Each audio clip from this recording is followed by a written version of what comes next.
Well, aloha and welcome everyone. Great to have you here today at the East-West Center. My name is Satu Lemay. I'm the Vice President of the East-West Center and delighted to have you here with us for this very special program and presentation called Partnership, Prosperity and Peace, Development as a Cornerstone for Resilient Partnerships in the Indo-Pacific region. And this program is co-hosted by USAID and of course the East-West Center. This talk is being recorded and will be available for later viewing on East-West Center's YouTube channel. So I would urge you who are watching and here present as well as online to refer it to colleagues who weren't able to join us today. We're absolutely delighted to have with us Mr. Michael Schiffer, the Assistant Administrator for USAID for Asia, to help understand the government's approach to development in the face of numerous destabilizing forces in the Indo-Pacific, many of which you are aware. We will also be happy to hear from President of the East-West Center, Suzanne Vera-Slum. So thank you, President Vera-Slum, for joining us today. And then we'll conclude with a fireside chat that allows time for questions from the audience as well. As you know, we have folks in the room with us joining, and we're welcome all of you. And of course, those of you online, welcome to you as well. Before I give the floor to our esteemed speaker, our Assistant Administrator, let me say a few remarks about his background, and you'll realize just how perfectly suited he is to take up this role on behalf of the United States, and if I dare say on behalf of the region as well. Prior to being confirmed as the Assistant Administrator for Asia at USAID, Michael was a senior advisor and counselor on the Democratic staff of the Senate Foreign Relations Committee. He previously served at the Pentagon as Deputy Assistant Secretary of Defense for East Asia and in the Office of Assistant Secretary of Defense for Asian and Pacific Security Affairs. Before joining the Department of Defense, he was a program officer at the Stanley Foundation, which I think may be the first time we met, Michael, responsible for the Foundation's Asia programs, as well as a range of other national and global security issues. In 2004 through 2005, Mr. Schiffer was a Council on Foreign Relations Hitachi International Affairs Fellow in Tokyo, Japan. And prior to that, he worked on the staff of Senator Dianne Feinstein, including as her Senior National Security Advisor and Legislative Director. He also served as Director of International Security Programs at New York University Center for War, Peace, and News Media. So all in all, as you can see, his breadth of experience across the congressional branch, the Department of Defense, the State Department, and now at USAID, as well as in the think tank and intellectual community. He brings this to his current portfolio. And so without further ado, let me welcome Assistant Administrator for Asia, Mr. Michael Schiffer. Welcome, Michael.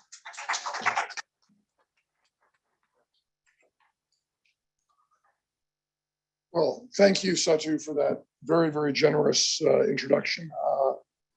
I'm not sure I've ever thought of myself as being particularly suited for anything, so I appreciate that. And let me also offer my thanks to President Suzanne Vera-Slum and to all of you for joining today. In 1960, so going back a little bit, in 1960, President Eisenhower arrived here in Honolulu and spoke about the critical importance of this center to an illustrious audience, including then Governor of Hawaii, William Quinn, and Admiral Don Felt, who was leading what is now Indo-PACOM. This was the very first presidential visit to Hawaii after it gained statehood. And Eisenhower himself, as many of you know, had signed the bill that made Hawaii a state into law. In the lead up to that bill signing, he had gained a sense of the aspirations, the hopes and the dreams of the people here, and found it a great honor to be able to build bridges across the broader Pacific community. Part of what was so exciting to President Eisenhower for that visit was that the East-West Center itself was also just getting started up and running. Eisenhower could not imagine a more fitting place than the center in Hawaii for, quote, bringing about a better feeling between the peoples bordering the Pacific all the way around. The center's success, in his words, would encourage all of us to live in greater strength, in greater cooperation, and in mutual harmony. Indeed, that was our purpose in the Pacific and in Asia more broadly, the highest ambition of our foreign policy. For me, the East-West Center has occupied a special place in my heart since I was a child. And one of your then fellows used to bring me Tootsie Rolls when I was living overseas. He was a friend of my parents. Tootsie Rolls might not be the highest ambitions that President Eisenhower was calling us to, but ever since, the East-West Center has been the acme of excellence, as far as I'm concerned, for building our Pacific community. More seriously, the ambitions and aspirations that President Eisenhower spoke to, rooted in USAID's deep cooperation with citizens, communities, and countries for building better lives, have seen considerable success since the 1960s. We have sought to feed the hungry. We have sought to uplift families from extreme poverty. We have sought to educate children, especially girls and young women. We have sought to make people healthier and to take care of the needy. We have sought to address environmental and climate challenges, and we have sought to promote peace. In this respect, the Republic of Korea is a powerful example of the possible. As hard as it may be for anybody that has visited Seoul recently to imagine, in the 1950s and 1960s and well into the 1970s, food was scarce in the Republic of Korea, and so was income. Extreme poverty after the Korean War had turned people into scavengers. The country's economy was on par with some of the most economically impoverished countries in the world today, and prospects for a brighter and more prosperous future seemed dim. But, and I think many of you know the story, USAID and other development partners stepped in to help the Republic of Korea rebuild. America bought its ingenuity. We offered our resources and our expertise. And we offered it from both within the public and the private sector alike. This brought hope. USAID's partnerships with Korea helped build up the country's agricultural sector, its health system, and its major industries, the engines that drive development. We helped expand Korea's openness to the international economy and to trade, and that grew its economy dramatically. Our development work in Korea was laser focused on alleviating suffering, sharing democratic ideals, and building a foundation for the country's long-term growth, security, and resilience. In short order, lives became more livable. People regained their dignity. The development that took other nations to achieve over centuries was accomplished in less than 2 generations. Korea's destiny changed, democracy delivered, and naturally the rest of the world noticed. The United States stopped providing Korea with development assistance in 1980. Once a recipient of USAID support, the Republic of Korea is now a leading democracy and a strong development partner for the United States and for USAID, providing $2.9 billion in assistance globally in 2021. The success story of US assistance to the Republic of Korea shows how central USAID is and can be to developing and advancing key US foreign policy priorities of the day, while also advancing the priorities of our partners. And first and foremost, it is a development story. Because this is the business of USAID, offering our development expertise, offering our unique approach to development, strengthening partnerships, leveraging innovation and ideas, leveraging the private sector, and amplifying democratic values, not only to assist those in need and allay human suffering, but also to support the visions that our partners want to pursue.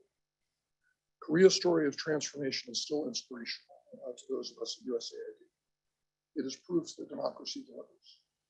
It is proof of the potential that America's assistance model has to offer for our partners in Asia, to broader US efforts to strengthen diplomatic ties and to tighten our collaboration on security, and to communities and families seeking to transform their lives.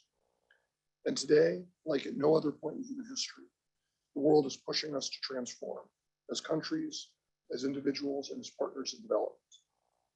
The global challenges humankind is facing are unprecedented.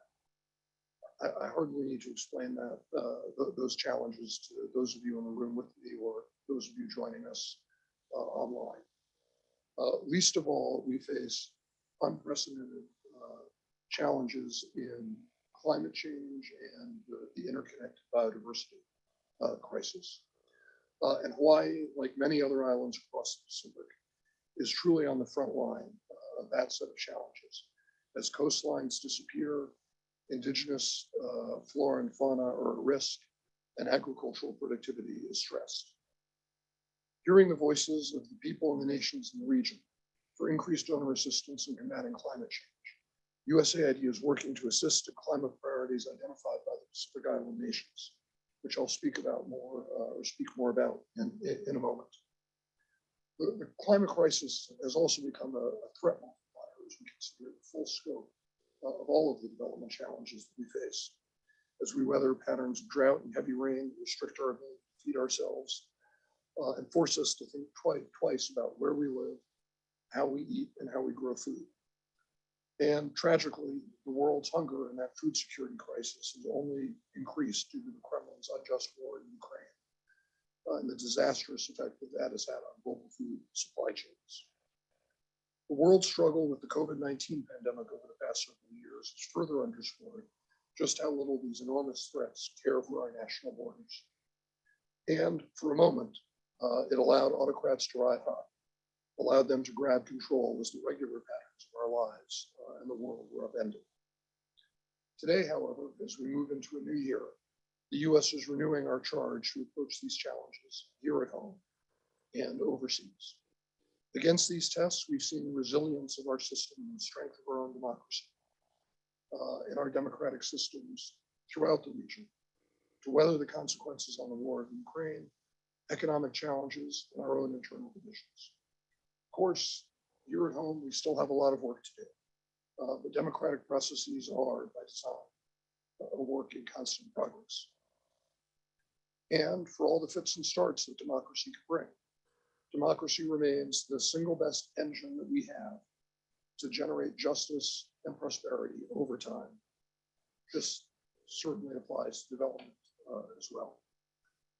By embodying our democratic ideals in the development space, by building our partners' capacity, even amid these intensifying global challenges, we seek to empower entire nations, entire peoples, and entire communities to achieve their ambitions as they define them, and to build the resilience they need to maintain and sustain those achievements. This path of empowerment in the development space is USAID's unique and critical contribution to achieving the vision of the 2022 US Indo-Pacific Strategy, a region that is more open and free and more connected, resilient, prosperous, and secure. And USAID believes, as our counterparts across the US government likewise believe, that the Pacific Islands are an essential part of the Indo-Pacific. As an Indo-Pacific country ourselves, a Pacific nation since the days of our very founding, it is incumbent upon the United States to understand intimately how 21st century challenges are uniquely impacting our friends and partners in the Pacific. Challenges that equally demand unique, locally led solutions rooted in mutual respect and transparency and accountability. We can embody the truth that lasting resilience can only come through collaborative, inclusive, and democratic cooperation with our neighbors. We must ensure that our development partnerships reflect our belief that no single nation should dominate the Pacific. And we should offer our friends and partners and allies a development approach that rises to meet the challenges of today and demonstrates clearly that the United States, working with our partners, can tackle complex challenges in a way that nobody else can. And of course, we must also be clear-eyed about the strategic context in which we operate and the role that the People's Republic of China, animated by Xi Jinping's ambitions, plays in both the region and around the globe. It is a simple fact that what the PRC does will increasingly have an impact on our work. None of you will be shocked that the PRC comes up everywhere I go. Many have seen the White House's national security strategy. And as Secretary Blinken has said, that the PRC is the only nation with both the intent to reshape the international order and increasingly the economic, military, diplomatic, and technological power to do so. And while development diplomacy is not instrumental of other US national security priorities, USAID is a part of the US government. We are a foreign policy agency. Our administrator is a member of the National Security Council. So people want to know, what is USAID's approach to the PRC? And I'll be blunt. Our PRC answer does not actually begin with the PRC, because we strongly believe that what defines our work, how it's received, and what it means for our partners must begin with our own story and our own value proposition. It is above all not what the PRC does, but about what the United States is able to offer. USAID development practices elevate inclusion, transparency, independence, partnership, sustainability, and respect for human rights and democratic norms. And they build on decades-long history of supporting partners to achieve their own priorities and self-determination. We invest in areas critical for long-term sustainable development and the foundations for open, transparent, just, and sovereign societies. And our results demonstrate our success. 11 of our top 15 trading partners today, like the Republic of Korea, were once aid recipients from the United States. We build strong societies. We work with partners on their own paths to success. That is our story, and we're very, very proud. We are proud that USAID assistance does not need to be repaid. They are not loans. USAID seeks to offer emerging countries, the emerging economies of the future, a new development model, one rooted not in debt and dependence, but in economic trade and integration, inclusivity, locally led solutions, and the democratic values that can help transform our shared planet for the better. We do not seek to weaponize development assistance for our own benefit or to leverage it with our partners, as the PRC often appears to do.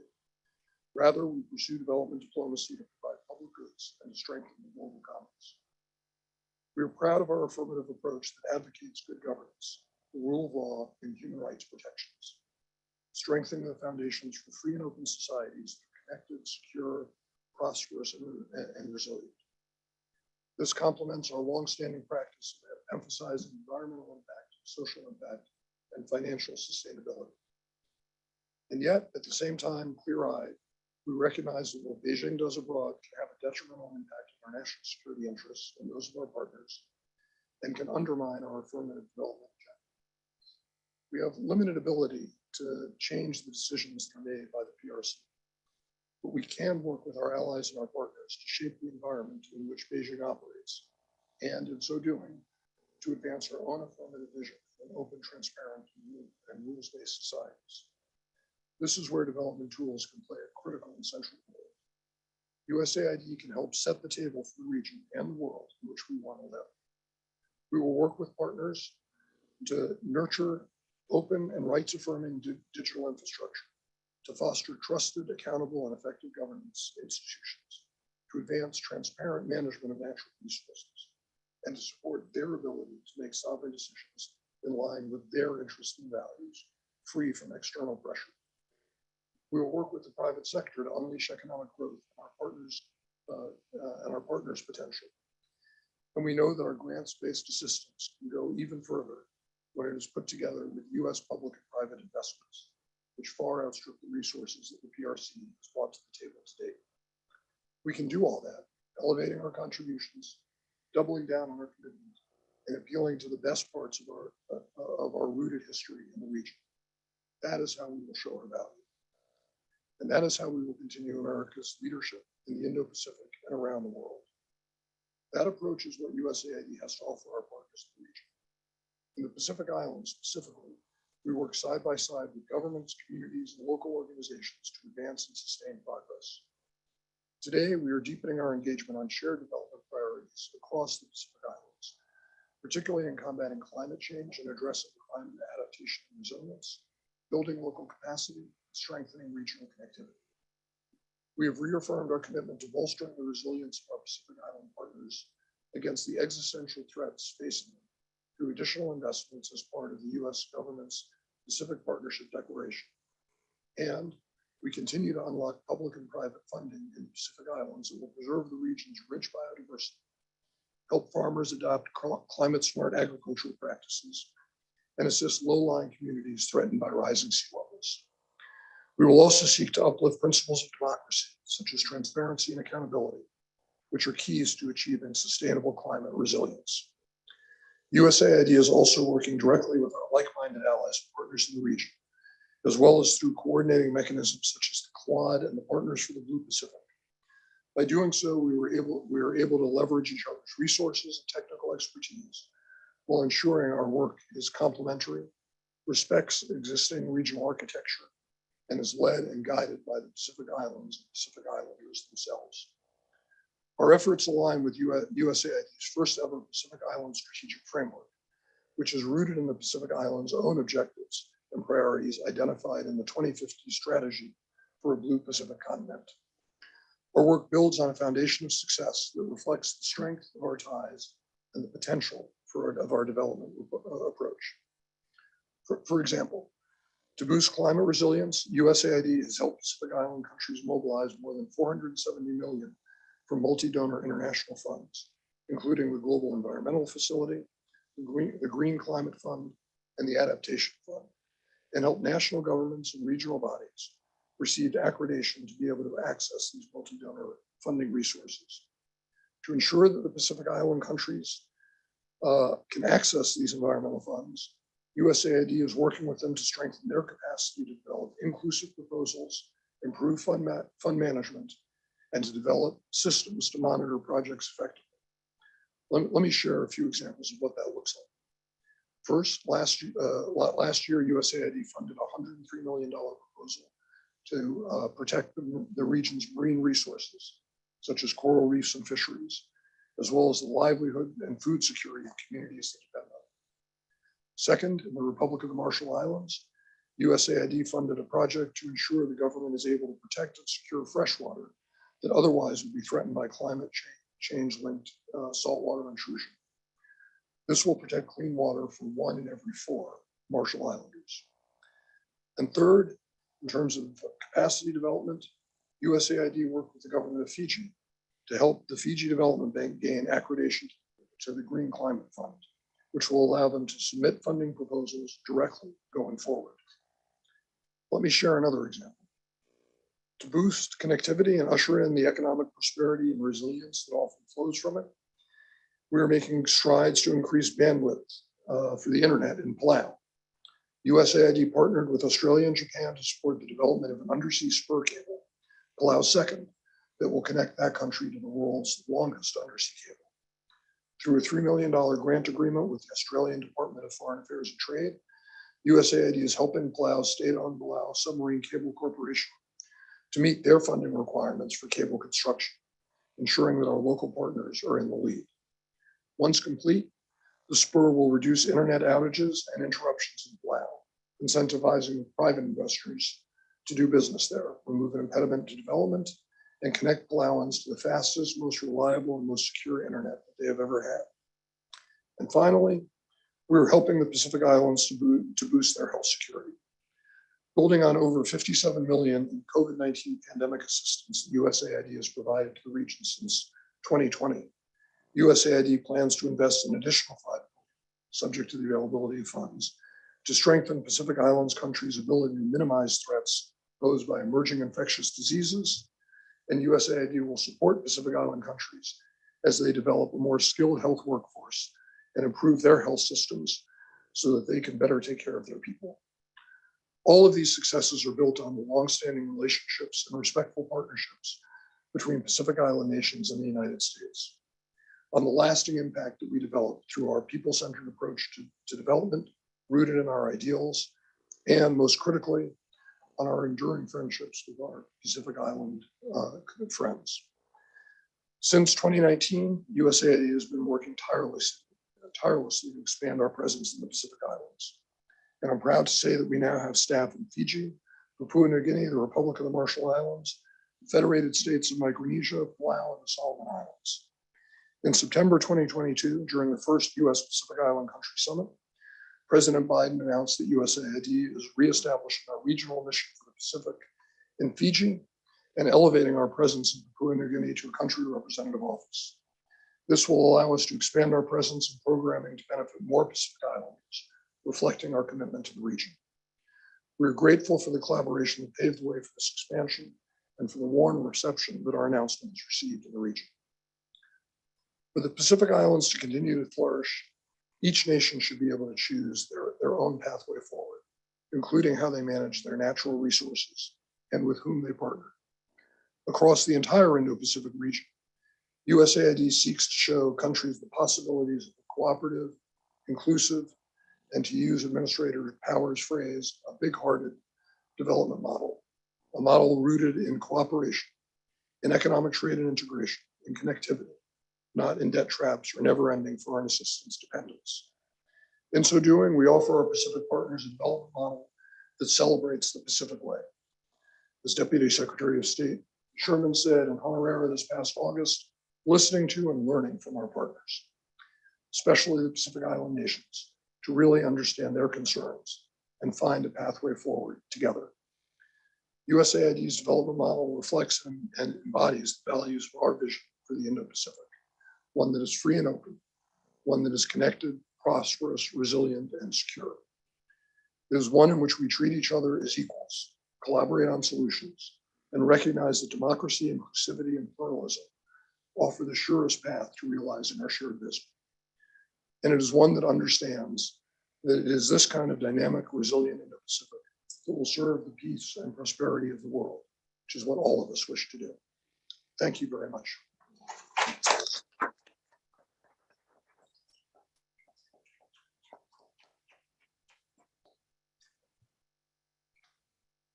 Mahalo nui loa, Assistant Administrator Schiffer.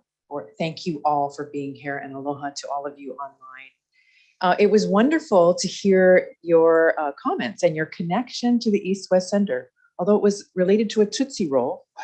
But it's fantastic. Yeah, to start something. That's exactly right, and that's a perfect place because it's along with our philosophy of food. For those of you who know the East-West Center, we bring people together with food and build those long-lasting relationships. So a Tootsie Roll in this case will amount to food. So, also want to thank you for revealing a lot about President Eisenhower and the connection to the East-West Center when he came to Hawaii. You know, and here's another fact for our audience as well. You know, in the honor of his visit, local organizers actually collected 141,000 pennies for peace, one for every school child in Hawaii back then, and then donated them to the new East-West Center, which not yet begun to construct on our campus at that time. But the reason was because we believe that all children, and of course grown-ups too, as you look at the dorms, want to live in peace, no question. So with the 60 plus years of engaging in the Pacific, as well as throughout Asia and the United States itself, East-West Center, of course, warmly and full-heartedly welcomes USAID and our other US government agencies and other partners for increasing engagement, attention, and resources, definitely in the Pacific region. While we focus on the entire Indo-Pacific, you know, our strategy just came out, and we talked about, you know, developing and equipping leaders, convening impactful dialogues like today, and partnering with the Pacific, as well as fostering environmental solutions, and of course, supporting good governance, as you mentioned. We are definitely aligned with USAID in our objectives and our strategy, I believe, especially the focus on the Pacific way that you mentioned. You know, listening to the voices of the region itself, you said, and that resonates with us here in our ancestral homeland here in Hawaii. You know, we hear it again and again from Pacific Islanders that not about us without us. So we can't have the conversations unless we're listening, as you said. You know, a couple highlighted ways that we're aligned that I just want to share with the audience is that one of our priorities, as I said, is partnering with the Pacific. And we have a deep alumni network throughout the Pacific region. In fact, 5 heads of state from the Pacific are East-West Center alumni since 1960. The current Prime Minister of Tonga is a Asia Pacific Leadership Program alumnus. And of course, we have a broad range of scholarship and leadership opportunities here and in Washington, DC. Our Asia Matters for America series launched this past year, the Pacific Matters for America, in our Washington, DC office at the first ever convening after COVID-19 in the Congressional Visitor Center, which brought together the Pacific Island Caucus in Washington, DC. And we had a whole host of ambassadors from the region, and it was an excellent opportunity to share with America why the Pacific matters. We talked about trade, investment, employment, diplomacy, security, education, tourism, and people-to-people connections. Also, we have here at the East-West Center in Hawaii and Washington, D.C. and around the region, climate research and adaptation in the Pacific. In fact, we just celebrated last week Climate Week, and we had some of our alumni here. A former ambassador to New Zealand did the COP27 outcomes with our Climate Week, which was a great success. Also, we had last year the Pacific Island Conference of Leaders, which was the first time since 2016 that we had the largest number of Pacific Island leaders come right here to Hawaii in an open Talanoa style, meaning everyone has an equal place at the table to talk. And what's unique about this convening, it has US Pacific Island leaders, the governor of Hawaii, Guam, CNMI, and American Samoa, which are not part of the Pacific Island Forum. They're usually an observer status, but here they have a seat at the table for our Pacific Island Conference of Leaders. Our Pacific Islands Development Program, which was really established by also alumnus, not he, it's a he, former Prime Minister of Fiji, Ratu Sir Kamisese Mara, who also with Governor Ariyoshi at the time established the Pacific Islands Development Program in 1980. And it currently is the only US member of the Council of Regional Organizations of the Pacific Island Forum. And we're so happy to have reestablished our membership after a 5-year hiatus, which also led us to be able to participate in the White House Pacific Island Summit. And I was happy to moderate that first dialogue with Secretary Blinken as well as Pacific Island leaders. And the focus, of course, was on the Blue Pacific Strategy that you mentioned.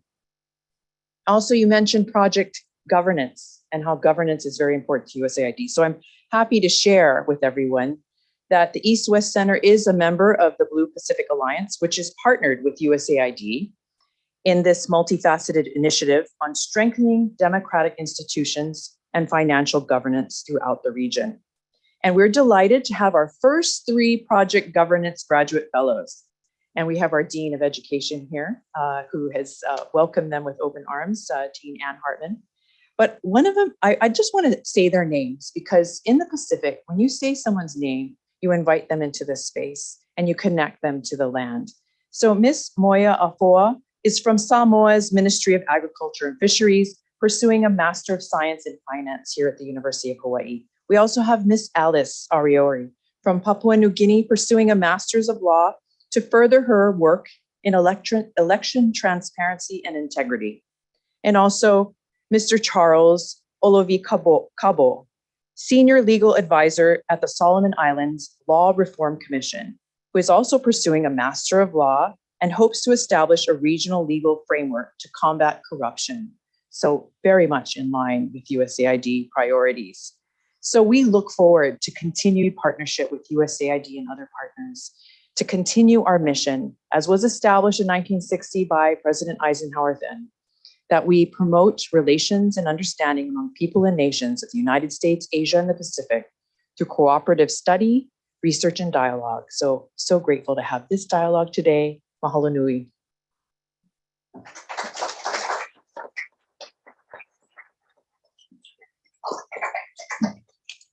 Thank you so much, President Verislam.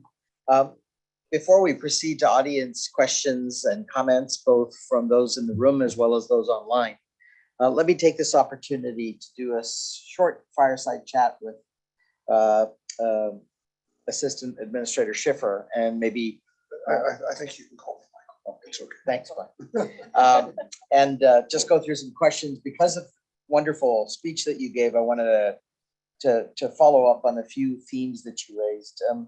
One, we're at a time just before debt ceiling debates in our Congress, concerns about the economy, all the pressures globally that you referred to because of Russia's absolutely illegal and unjust actions in Ukraine. So what are your expectations and those of the USAID for congressional support for ramping up our presence, our scope of our work in the development area in the region?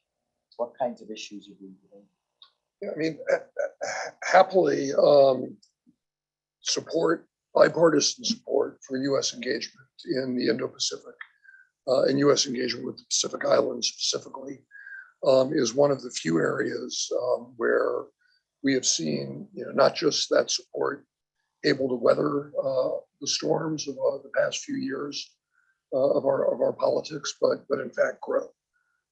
So I expect to see congressional engagement and congressional desire to see USAID and the U.S. government overall do more to engage in the region, only increase in the years ahead. We've seen some tremendous legislative success, including legislation that's been led by Senator Schatz and Senator Hirono in recent years to look to encourage us to expand our diplomatic footprint, expand our development footprint in the region. And as I said, my expectation is that leadership, both from the delegation from Hawaii, as well as from other members of Congress that care deeply about this region, will continue.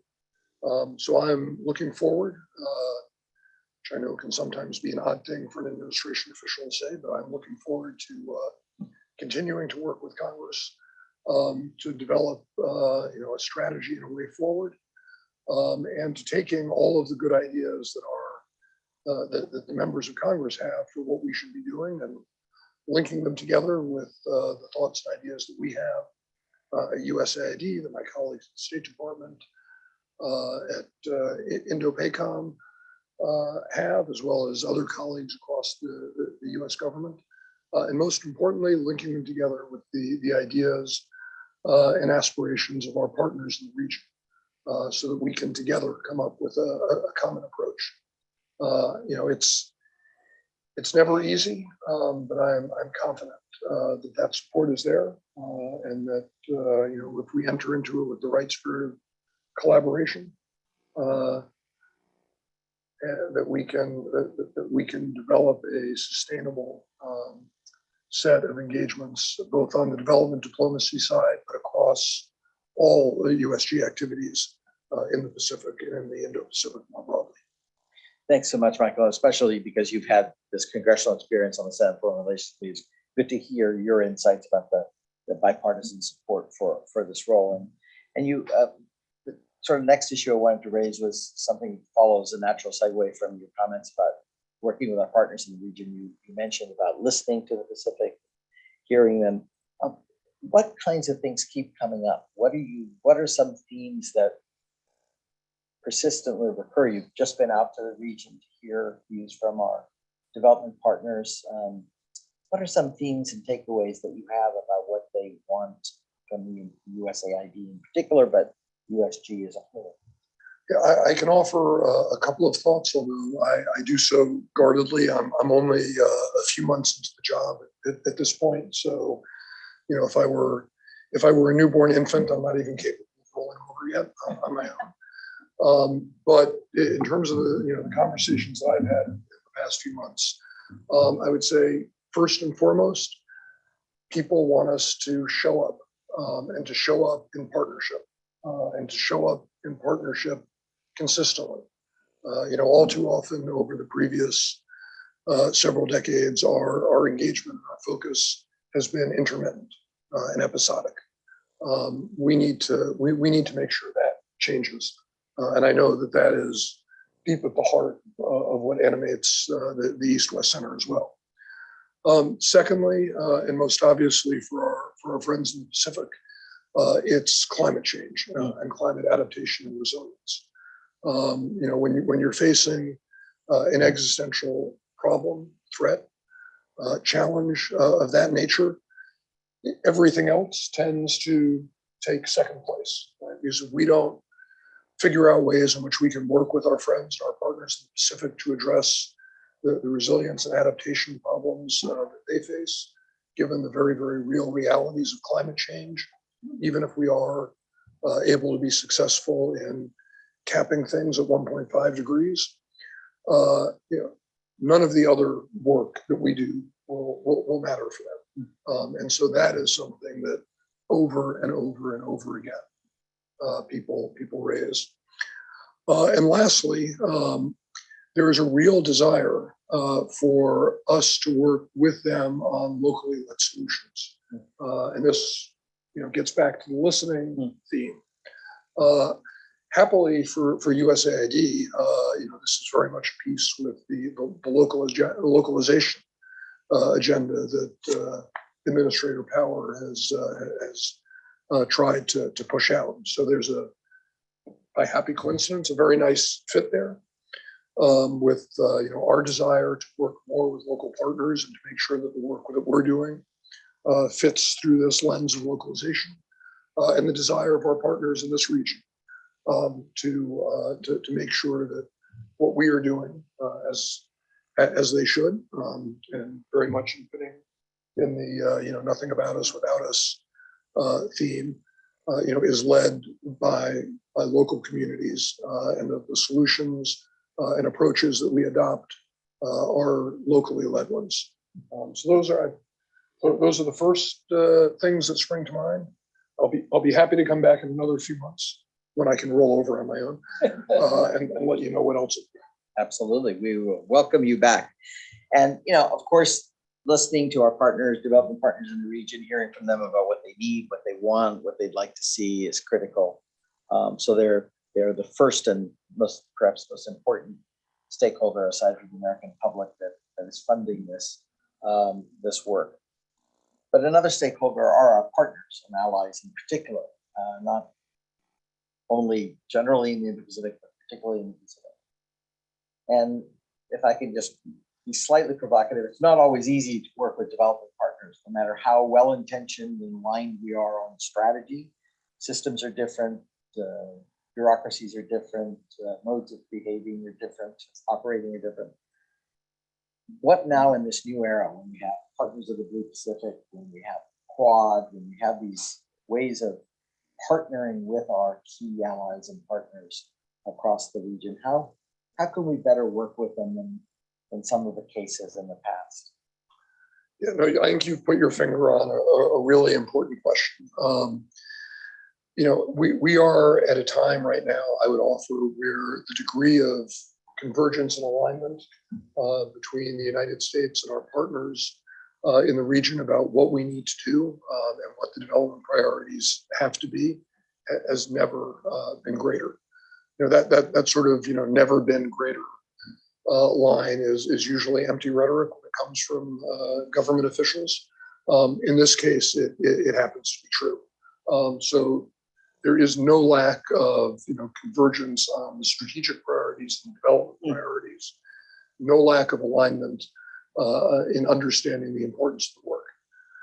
But precisely as you suggested, our systems don't match up well together. And this has been a constant challenge, even with our closest partners like Japan, or Australia, the European Union, the Republic of Korea now they are a significant development donor. New Zealand, we just don't match up well together. Our bureaucracies and our systems don't easily intermesh. We have spent, in my view, too many years trying to get the wiring diagram to fit together, and to co-develop and co-implement projects in ways that, because of those bureaucratic hurdles, have just undermined our ability to actually be out in the field implementing and working with our local partners. So I think we are all now coming to a conclusion that there needs to be a greater degree of flexibility in how we go about doing our work together, and a greater degree of coordination, not in terms of trying to co-finance a project together if our accounting systems literally just can't talk to each other, but coordination in the sense of determining where we have comparative advantages, where we have relationships, where we have technical expertise that we can offer, and where our partners may have comparative advantages or technical expertise or relationships that they can build on. And as I guess doing child development today, figuring out ways in which we can do parallel play better. Yeah. And in ways that are then mutually reinforcing. And I think we're getting in just the short time that I've been on board at USAID, we have had really positive senior level engagements with all of our development partners who have an interest in working in the Pacific and working in the Indo-Pacific more broadly. And not just dialogue for the sake of dialogue, but conversations where we're developing and coordinating on specific projects that we can either do together or alongside each other. So I think there's going to be a lot of, hate to sound Pollyannish because it's just not in my nature, but I think there's going to be a lot of positive momentum in the next several years as we work to develop deeper development partnerships across the region. That's great to hear, and I know we're doing that on the security and defense side too. So hopefully we can build on that analogous on the development side. Let me turn to two questions that sort of frame Hawaii and particularly East-West Center at this point after you've dealt with the big strategic issues. In Hawaii, of course, we're a prime example, not the only example, but certainly a prime example of the diaspora in the Pacific Islands. And there are communities like from the Pacific Islands all across the United States, Utah, Arkansas, California, Washington State, Oregon, et cetera. So given your focus on the Pacific today and some of the ideas you have for USAID in the Pacific, how do you plan to harness the expertise, connections, and knowledge of the Pacific diaspora? Because our development projects in the region not only affect folks, citizens in those countries in the region, but they also affect the diasporas here. Any thoughts on how we might systematically engage those communities in working as a deployment? Convergence. Systematically is a high standard to set for government. But no, look, I mean, I think our for the United States and Hawaii is, the exemplar of it. The diversity of our society is a huge strength that we need to draw. The relationships, the connections, the ideas that different hyphenated American communities can bring to our politics and our policy making are essential for us in being able to get things right.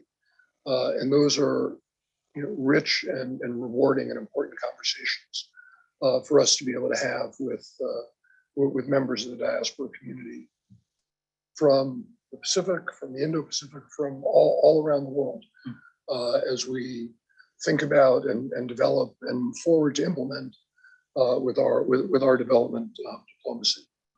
And look, frankly, the diaspora communities can also be incredibly important in forcing us to make sure that we live up to our own highest aspirations as a nation, and that we do the right thing. After the volcano and earthquake in Tonga a couple of years ago, that community was very, very active in helping to make sure that there was U.S. government focus and make sure that focus, got us to a place where we were delivering effective assistance.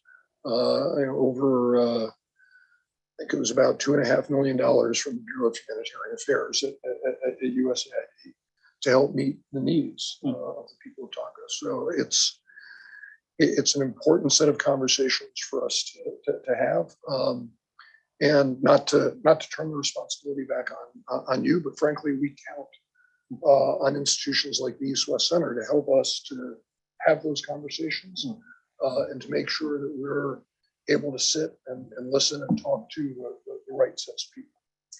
Well, thank you. That was going to be my last question, but you kind of proceeded by answering the question about the role of the East-West Center.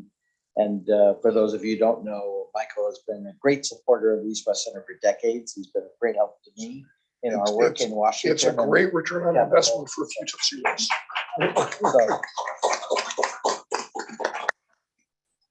there's the advertisement right there. So I'll put in, so there goes the advertisement, and warm thanks for your long time support. And we've known each other for decades, but I hope we can further build out the work we do to create better understanding and relations between our peoples and our governments through collaborative study, research, and exchange. But I hope we can also think of, innovatively about ways we can leverage new programs analogous to YC for the Pacific and for the broader region, and look forward to working with you on that. But I do want to be mindful there are people who've taken the effort and time to be here and to be here in person. So I want to give a chance for those of you here to ask questions. And I know that Anna will be taking some questions from online and will indicate if there are some coming through, and we'll read those questions. So the floor is open. And first to Amanda Ellis. May you please introduce yourself and use the microphone, please. Thanks. Amanda Ellis. I'm very proud alum, and excuse me wearing dark glasses. I've got an eye injury, so I'm not trying to be mysterious. Really informative address. Thank you very much. And I wanted to just reinforce Satu's point. Having been an alum and met my husband, who was from the Air Force Academy here, gone on to run the development agency for New Zealand, wanted to know if a program that we started, which was very much parallel play about 10 years ago, which was to meet Pacific Islands' need and desire for renewable energy, which involved us, the Australians, the EU, Japan, and a range of private sector players, had a bit of a hiatus, but would love to know where you see that going. And of course, given Hawaii's very unique role being the first state in the US to commit to 100% renewable energy and making good inroads in that, a great example, I think, to other islands. So would love to hear how that is going. And second, wouldn't it be fabulous if we could have Pacific Island legislators come here and learn from the work that Hawaii has been doing on climate? We heard a really interesting announcement from Governor Green last week that he sees Hawaii as an example, an exemplar, not just for the US, but also for the broader region. And as co-chair for Indo-Pacific Education Working Group on Pacific Environment Security Forum, very pleased to hear the work that you're seeing with Indo-Pacific and other US government agencies. There's a lot in there, so I promise I'll stop now, but huge potential for the center, and just wonderful to see this very energized and strategic leadership. Thank you all. Over to you, Mike. Yeah, thank you. I will leave the question about the East-West Center convening for legislators to Susie. I mean, I think those sorts of conversations where we can share perspectives and best practices, share each other's experiences are always valuable. But I'm not going to obligate the East-West Center to do a programming stream that they may or may not want to or be capable of doing or have the funding for. So I'll leave that one to you. In terms of your other question about renewable energy projects and particularly the role that Hawaii can play in that as to provide an exemplar for what can be done in other island nations across the Pacific. I think that sort of approach is very much in keeping with how we're trying to do our work, which is to find, small, tractable solution sets that we can test. And then when we have something that works, take it to scale. And so, whether it's work that we would do here in Hawaii or, elsewhere, I think that approach and that mindset where we can constantly experiment and then harvest the best, in a pragmatic way is very much, whether it's on the adaptation and resilience or the energy transformation side of the agenda, how we're thinking about going about our work. Any more questions? Please introduce yourself. Wait for the mic also. Hello, I'm Brendan Howe. I'm a professor at Ewha Women's University in South Korea, but also a POSCO visiting fellow here at the East-West Center. So I was very pleased to hear the exemplar of South Korea. But I think there are also two other ways that we can look to South Korea. And the first is that South Korea, I think, was the first to apply the model of ownership of its own assistance. So yes, a lot of the assistance came from USAID and other forms, but it was the way that the Koreans took ownership of that assistance that I think has now become the standard for the rest of the world, in fact, since the Paris Accords. And secondly, the initiatives launched by South Korea since it's been, you mentioned the Green Growth Fund, which of course is a South Korean initiative, but also I'm a POSCO fellow, and of course that's Pohang Steel Corporation, funding a lot of good work here at the East-West Center. And indeed, the very existence of POSCO went against the wishes of the American donors at the time. So I think it's even more imperative to listen to not only the voices of development partners, but also the leadership and the initiatives of development partners. So my question would be, to what extent do you think that the United States would be willing to follow the leadership of its development partners? Look, from my perspective, partnership means partnership in every respect. There are times when it's appropriate for the United States to be in the lead. There are times when it's appropriate for our partners to be in the lead. I mean, there's not, from my perspective, some sort of theologically absolute answer or approach, and it would be tremendously short-sighted of us to insist that it's always the United States that would be in the lead when we have partners that have expertise, capability, relationships, technical skill that they can bring to offer, that have experience like our Korean friends do in leading their own economic revitalization and rejuvenation. And I agree with you absolutely. We played a marginal role, but the Korean economic miracle is Korean economic miracle. I think we welcome the idea of working with our partners, working with our friends in whatever geometric configuration makes sense to be able to achieve our development goals. Administrator Power talks about this idea of progress beyond programs, because we're interested in the progress, not interested in getting wrapped up around programs, as the end in and of themselves. And part of that as well is, if it's an approach that's going to deliver progress for our partners, development partners, in ways in which local communities and the countries in which we collectively are working, that's what we want to see. We want to see those results. We're not about, getting caught up in endless litigation about, whose name is on the movie poster above the title to the left as opposed to above the title to the right, who gets to be the co-producer or the executive producer. We're about results. Thank you, Michael. Let me I'm mindful of the time, but I'll take one last question if someone has one. I want to make sure everyone has an opportunity. Seeing no other questions and none from online, as I understand, I want to give a couple minutes to Susie to make any closing remarks before I turn to our guest, and then we will close up our program.